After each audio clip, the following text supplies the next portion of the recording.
Last week, the Andrews era came to an end, and it wasn't at a moment too soon. We'd seen a Premier who had grown tired of the responsibilities of office, wanted to spend more time on Australia's most luxurious golf courses with his rich mates, enjoying long lunches with Australia's elite. A government he'd led that had lost touch with the community that depended on it to deliver the hospitals, the schools, the roads, the child protection services and the justice system they need the Victorian government to prepare for them and to deliver for them so they can live the lives of opportunity and promise that this state ought to give them. So it was fitting that the Premier left, and for a brief moment we thought things might change. We thought that with a new leader they might be able, despite all of the weight of the incompetence, corruption and the waste of that government, that the departure of the former Premier would provide an opportunity for someone to come along and say, that wasn't good enough for the people. The people of Victoria need something better. They need their finances looked after, because when you mess up, when you can't manage the people's finances, who pays? The people pay. And taxpayers will be asked to pay more, that's for sure, Member for Caulfield and Deputy Leader. But it's people who pay the price of this. So for a brief moment, my colleagues and I on this side of the chamber thought maybe they'll get the message, that here was an opportunity for a fresh start. New leadership, a new vision. But what do we have?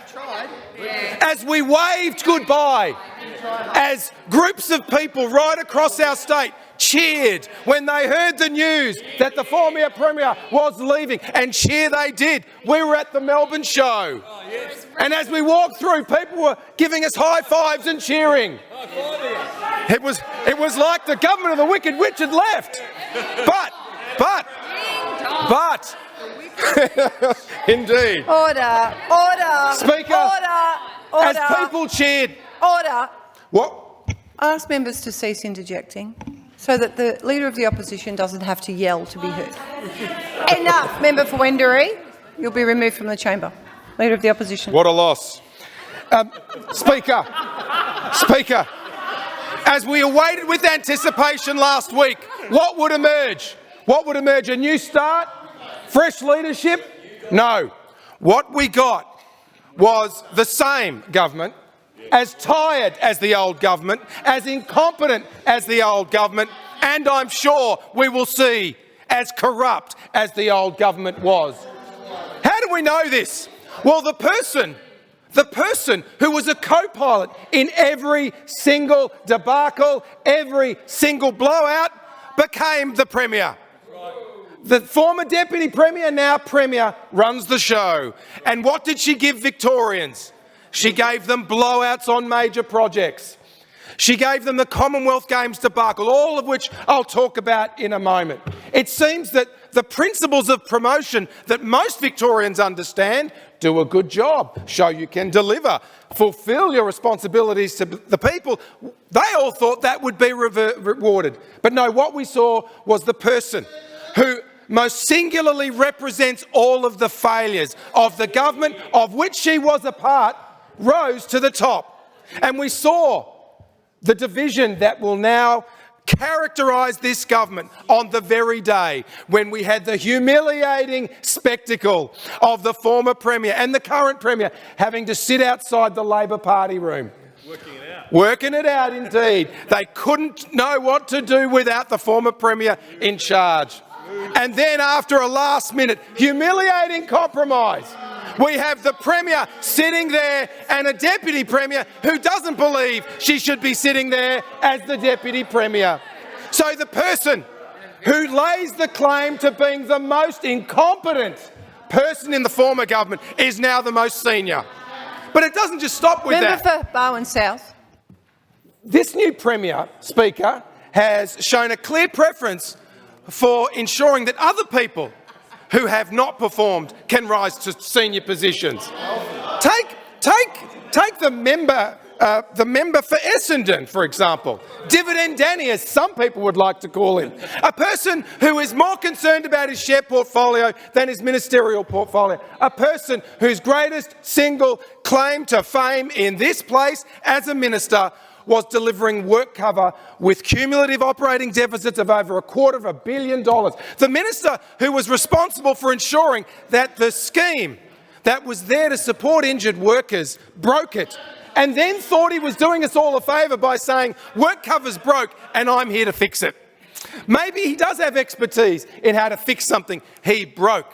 But how can you reward this person by giving this person the same job that the Premier had and expecting him to do anything differently, Speaker? This is a guy who's plainly incompetent. He only had a couple of jobs and he fluffed them both. He should have been sacked months ago. In any government with even half the integrity of a good government would have said someone with such rampant and obvious conflicts of interest could not remain around the cabinet table. How do we do this? When was this okay in Victoria? We want a government that leads by example and sets the highest standards. And then it's not just Dividend Danny, it's Harriet Shing in the other place. Order. I ask the member to refer to members by their correct titles. The Dividend Minister. Speaker, in addition to the Dividend Minister, we have Harriet Shing in the other place. A person whose claim to fame is that she and her office interfered with an IBAC investigation and the matters of the Integrity Oversight Commission.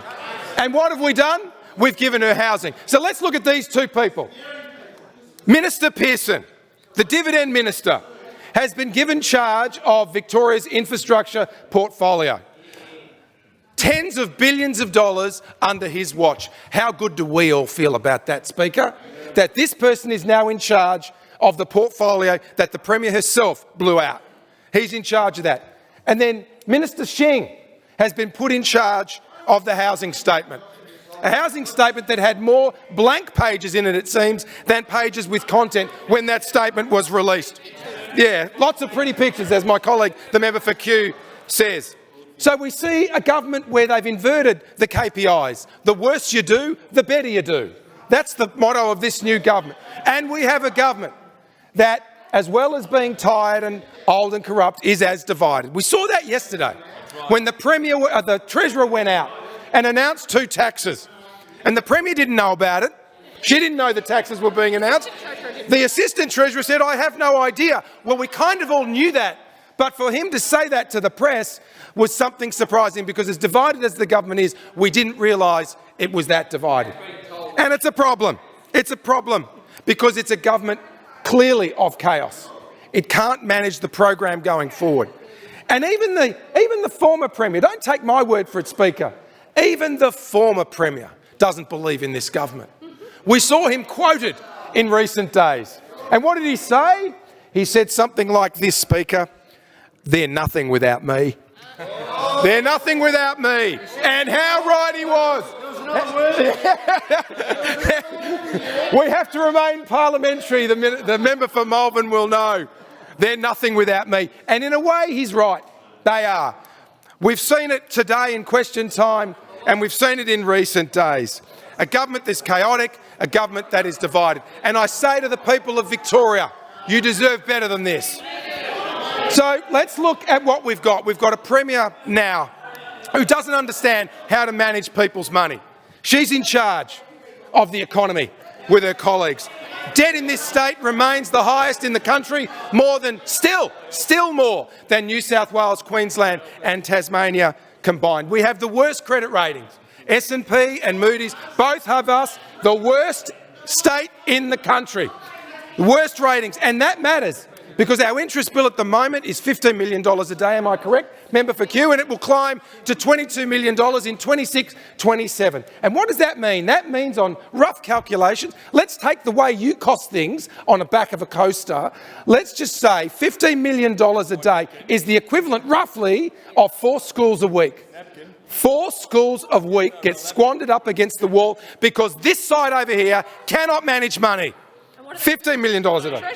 Yeah, that's right. As my colleague points out, the same person who delivered this catastrophic financial outcome for the state remains in charge of the budget. The budget in May was a horror budget, we know that. This COVID debt levy, just this government going up to businesses who are already doing it tough, trying to support their workers, trying to support their families and their communities. What this government goes up and just shakes people down. It says we need more cash out here. So how do we do it? You whack up payroll tax by over $4 billion over the next 4 years. And you talk about wanting to be there for renters. For those of you who aren't spending your time with Australia's elite on the luxurious golf courses and in the best restaurants. That's what you all do, you hypocrites. But the people who pay are the people who need the most support. You talk about supporting renters, but then you go and hurt them. You hurt them by increasing land tax. You hurt them by increasing land tax. Who pays for that? Renters pay for that. You will cease interjecting or you will be removed. Over $4 billion extra you will squeeze. Not from landlords necessarily, not from big builders. That $4 billion plus that you're going to secure out of that land tax increase will be paid by renters. Victoria's most vulnerable people, you will. And then, if that wasn't bad enough, the big kicker, work cover increases from Dividend Minister Pearson. Work cover. Do you realise that your work cover increases will rip $18 billion? Let me repeat this, Speaker. The work cover hit on employers will raise $18 billion, stole from workers. That's stolen from workers. $18 billion over 10 years. $4 billion over the forward estimates. So it goes up exponentially, Speaker. The schools tax, just a culture war attack on choice. So you're hitting aspiration, you're hitting enterprise, and then you're saying to families who just want to send their kids to a school of their choosing, you're saying we're going to hit you for it and we're going to demonise you for it. What possible justification can you have for an education tax like this? And again, it will be paid for by the most vulnerable, because a lot of our independent schools, in fact, most of them, particularly those who are in a position to charge higher fees, you know what they do, Speaker. They do an enormous amount for the community. They're registered as not-for-profits, so they're not there for profit purposes. And thirdly, they deliver about 30 to 40% of their enrolments are for people who need fee help. Now, if the schools can't do that, if financially they're not in a position to cop that and they have to cut programs, particularly those community-based and charitable programs, then who pays? The most vulnerable. The people you hypocritically pretend to want to support, and you don't. It's all hypocrisy, a joke. The vacant land tax we had announced yesterday, as if anything was going to be different. All this Premier has done is she's not wasting any time. She's getting straight down to it. Let's whack up taxes. Mike Zorbas says, the CEO of the Property Council of Australia says, here's a tip for other states, don't do a Victoria. So there's the Premier's first achievement. We've made it into the dictionary. Don't do a Victoria. That is something from an industry stakeholder you wouldn't expect. The Real Estate Institute of Victoria calls the tax disgusting, because who will pay for it? The most vulnerable. The Premier, having overseen the major project, is most responsible for the blowout. And then the Commonwealth Games debacle. Let me just finish about the Commonwealth Games debacle. The most humiliating debacle at the hands of the Premier. And what did we see today?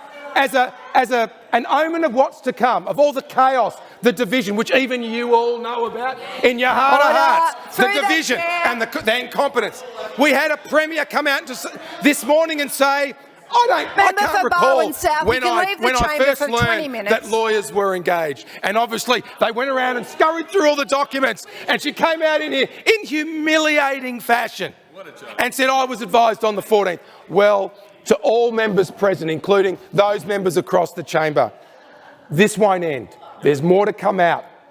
And we'll see that what the Premier said put her at odds with what she told this House and what she told the Victorian people. Completely misleading. I finish on this, Speaker. Victorians deserve better. Victorians deserve leadership, a fresh vision for our state, one that puts you first, your schools, your health, the roads you drive on, the services you depend on. Speaker, Victorians deserve better, and they're not getting it. This change of leadership is nothing more than a new coat of paint on an old, dilapidated house. We'll see the same problems, and even those members across, we can feel it in your waters. You know it's over. For the next 3 years, this government is going going to hunker on, but we're going to see more of the division chaos. Victoria deserves better, Speaker, and we will continue to fight on their behalf and provide the scrutiny that's needed to keep this rotten, tired and incompetent government, as old as the last one, in check.